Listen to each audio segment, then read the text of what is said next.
आता दिवाळी फराळातली 2 पदार्थ तर झाले, गोडाचे लाडू आणि शंकरपाळे. तुमचं काय काय झालेले? हाय, हॅलो, नमस्कार, स्वागत आहे तुमचं सपरित सरिता चॅनल मध्ये. तर दिवाळीच्या सर्वांना खूप खूप शुभेच्छा. दिवाळी फराळाची सुरुवात झालेली आहे आणि कुठल्याही पदार्थाची सुरुवात गोडाने करायची, तर आपण इथे रवा लाडू बनवायला घेतलेले. पूर्वा दीदी पण बघा किती छान लाडू बनवते.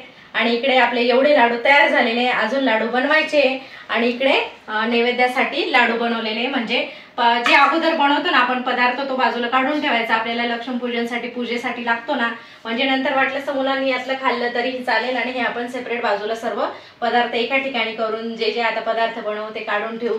आता सुरुवात तर झालेली आपली लाडवापासनं. आणि शंकरपाळ्यांचं पीठही भिजवून ठेवलेलं आहे. असं शॉर्ट मध्ये थोडं थोडं थोडं तुम्हाला दाखवण्याचा प्रयत्न करेल मी. आता एक ताट भरलेले, आपल्याला अजून एक ताट घ्यावं लागेल. 2 ताट भरून आपले मस्त रव्याचे लाडू रेडी झालेले. आणि पुढचेही एक एक पदार्थ बनवू. तसं छोटे छोटे क्लिप मी तुमच्यासोबत शेअर करेल, तर व्हिडिओ बघत राहा तुम्ही. खूप छान व्हिडिओ असणार आहे. गॅस पेटवून आता तेल ठेवून देते.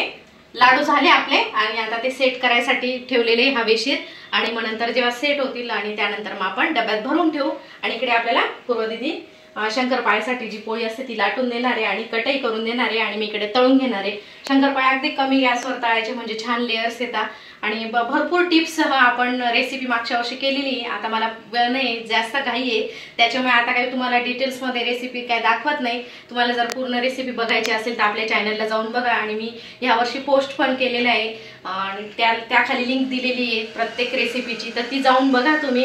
आणि तुम्हाला एकदम डिटेल्समध्ये पूर्ण एकदम छोट्या छोट्या टिप्ससह रेसिपी बघायला मिळेल. आपण आता शंकरपाळे बनवायला सुरुवात करतोय. दे पूर्व दीदी लाटून. आणि मग लगेच मी ते कमी गॅस करून आणि पहिले थोडं तेल तापवून घ्यायचं आणि नंतर गॅस कमी करून द्यायचा. आणि कमी गॅसवर शंकरपाळे तळायचे, म्हणजे मग छान असे त्याला लेयर्स येतात आणि एकदम बिस्किटासारखे आपले शंकरपाळे तयार होतात. एकदम छान अशी रेसिपी आहे. तुम्ही मागच्या वर्षीची जाऊन बघा. तर चला आता आपण आपलं काम करू कंटिन्यू. हे बघा इतपत जाडीची आपल्याला ही शंकरपाळीची पोळी लाटून घ्यायची आहे. आणि हे बघा मस्त अशी आपली शंकरपाळ्यांची पोळी लाटून झालेली आहे. आणि आपल्याला चौकोनी शंकरपाळे करायचे. तुम्ही हवे तर शंकरपाळ्याच्या आकाराचे करू शकता. आणि साईडचे मग असं चौकोनी करायचे आपल्याला, त्याच्यामुळे साईडचे असे चौकोन बनवून घेऊ. एकदा कडा अशा काढून घेऊ आपण. आणि सर्व शंकरपाळे मग कट करून घ्यायचे आपल्याला. असं मी आता फिरकीने करते, तुम्ही चाकूनही करू शकता, त्याने पण छान येतं अगदी. आणि साईडची कढाई ती काढून घेऊ. आणि दुसरी जो आपण बॅच लाटू त्यावेळेला त्यामध्ये मिक्स करू शकतो. आणि याचे आता छान छान असे मस्त चौकोनी चौकोनी शंकरपाळे कट करून घेते. जाडसरच ठेवायचे, म्हणजे मग ते फुगतात आणि छान लेअर येतं मग त्यांना. एकदम पातळ आपण ही जी पोळी बनवतो ना शंकरपाळीची, ती जास्त पातळ केली ना तर मग लेअर्स येत नाही. या अशा छान छान टिप्स आहेत, त्या लक्षात घेऊन जर आपण बनवलं ना तर मस्त आपले शंकरपाळे तयार होतात. आता आपण असेही कट करून घेऊ. छोटे मोठे तुम्हाला जसे आवडेल त्यानुसार करू शकता. आपल्या आता दिवाळी फराळाला एक सुरुवात केलेली. लाडू झाले, आता शंकरपाळे करून घेतो. आणि मग उद्या आपण चिवडे बनवू. दोन्ही प्रकारचे एक पदार्थ असे बनवू. आणि जाणून बुजून मी पूर्वाला पण करायला लावते, म्हणजे तिच्याही नजरे खालून जातं, म्हणजे मग तिलाही त्यातलं बारकावे कळतात. मग ह्या रेसिपींमधल्या इतपत जाडीची बनवायची. आपलं तेलही तापलं आहे. आता तेल कमी करून द्यायचं आणि मग टाकायचे आपल्याला शंकरपाळे. गॅस कमी करून दिलेला आहे. आणि आता असं थोडे थोडे सोडायचे. तुम्हाला जर असं चटका लागायची भीती वाटत असेल ना, असं झाऱ्यावर घेऊन जरी टाकले ना तरी पण झटपट असे होतं आणि हातालाही वाफ लागत नाही, कारण तेल तापलेलं राहतं ना आपलं. असे अलगद सोडायचे, मोकळे मोकळे करायचे, म्हणजे मग छान तळल्या जातं आणि मस्त लेअर्स येतात. मग त्याला थोडे थोडे हे करू आपण, जेवढे तेलामध्ये बसेल तेवढे करू.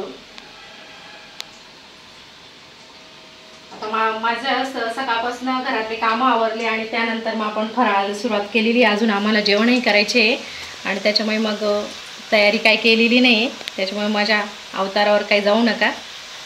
हे बघा तेलामध्ये असे थोडे थोडे सोडून घेतलेले आहे. आणि कमी गॅसवर, जरा जास्त वेळ लागतो तळायला, पण मग कमी गॅसवर तळल्यामुळे ना छान लेअर्स येतात. मग त्याला शंकरपाळे मग छान येतात आपले. हे बघा. आणि खूप जास्त पण लाल लाल होऊ नये द्यायचे आपल्याला तेलामध्ये. थोडंसं लाल वाटले की काढून घ्यायचे, कारण त्यांची कुकिंग प्रोसेस चालू राहते. हे बघा कमी गॅसवर असे आता बराच वेळ होऊ देते. तोपर्यंत मग दुसरी पोळी लाटून घेऊ आपण. पूर्वा दीदीला सांगितलेलं होतं, पण तिला काहीतरी काम लागलंय ती गेली आहे. आता मी लाटून घेते एक साईडनी आणि एक साईडनी तळून पण घेते. गॅस कमी केलेला आहे आपण. भरपूर असे तळून झालेले आहे आणि इकडे तळायचं काम चाललेलं आहे. पूर्व दीदी पण तळून बघते, एक एक एक एक सर्व स्टेप ट्राय करते ती. आणि इकडे लाटून ठेवलेल्या आहे बाकीचे पुढच्याही, त्याही तळायच्या आहे. कमी गॅसवर तळावं लागतं, त्याच्यामुळे वेळ भरपूर लागतो. आणि त्यातले त्यात आज गरम पण भरपूर होतं आहे. मला तर तिथं गॅस जवळ उभं राहिला जास्त घाम येतो आहे. मग पूर्व दीदी बोलली मम्मी मी तळते. असं काहीसं चाललं आहे आपलं मस्त. मी गॅसवर आपले शंकरपाळे तळायचे काम चालू आहे. पूर्व दीदी तळते आणि मी इकडनं तवा ठेवला आहे. पोळ्या करायच्या बाकी, आपल्या पोळ्या करून घेते. काही बनवून झालेले आहे, काही बनवायचे बाकी आहे. आणि अगोदर जी बॅच बनवली ना ती प्लेटमध्ये काढून ठेवलेली आहे देवपूजेसाठी. सर्वच असं पदार्थ एक एक काढून ठेवते, म्हणजे मग आपल्याला पूजेच्या वेळेला एकदम सर्वच व्यवस्थित राहील. कारण हे नंतरचे पदार्थ जरी थोडेफार खाल्ले गेले ना तरी पण मग आपल्याला पूजेच्या वेळेला काही टेन्शन राहणार नाही. आता इकडनं पटकन पोळ्या करून घेते आणि जेवून घेते. भरपूर वेळ झालेला आहे आता. आज 2 पदार्थ बनवले, उद्या 2 बनवू, असं थोडं थोडं करत बनवू. आता सर्व धावपळ चालू आहे, बाकीची पण साफसफाई चालू आहे. सर्व बेडशीट वगैरे सोफ्याचे कवर ते धुवून आणि बाहेर उन्हात टाकून दिले. घरातले बाकीचे कामं आवरले आणि त्यानंतर मग आपले शंकरपाळे बनवायला सुरुवात केलेली आहे. लाडू पण बनवले. आता आपल्याला संध्याकाळचा चहा घ्यायचा आहे. हे बघा मस्त इकडे चहा उकळतोय, कमी गॅसवर ठेवलेला आहे.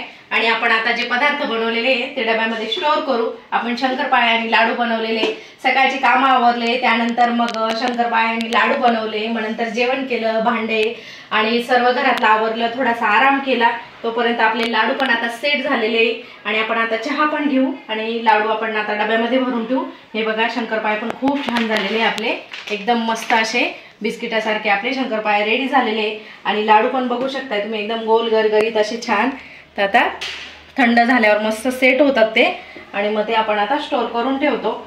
इतर वेळेलाही तुम्ही अशा पद्धतीने लाडू करून आणि भरून ठेवले तर महिनाभर काहीच होत नाही. हवाबंद डब्यामध्ये मस्त ठेवून आणि तुम्ही मस्त त्याचा एन्जॉय घेऊ शकता. तुमचं दिवाळी फराळ चालूच असेल. माझा आता दिवाळी फराळातली 2 पदार्थ तर झाले, गोडाचे लाडू आणि शंकरपाळे. तुमचं काय काय झालेले मला कमेंटमध्ये नक्की सांगा. दिवाळीची छान छान अशी सुरुवात झालेली. दिवाळी म्हणजे चैतन्य, सर्वीकडे आनंदाचं वातावरण, भरपूर अशी खरेदी आणि असं गोडधोडाचं मस्त बनवायचं. नंतर सेलिब्रेशन, नातं गोतं सर्व जमा होतं.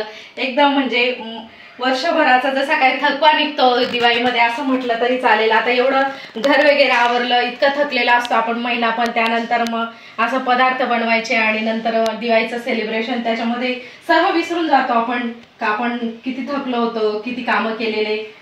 तसे मस्त आपले आता 2 पदार्थ झालेले रेडी. आणि जसे जसे आता एक एक पदार्थ मी बनवेल ना, म्हणजे 2-2 पदार्थ, तर तुमच्यासोबत नक्की शेअर करेल. अजून मला चिवडा बनवायचे, शेव बनवायची, भरपूर पदार्थ बनवायचे. तर 2-2 पदार्थांचा असा छोटासा व्हिडिओ बनवून तुमच्यासोबत नक्की शेअर करेल.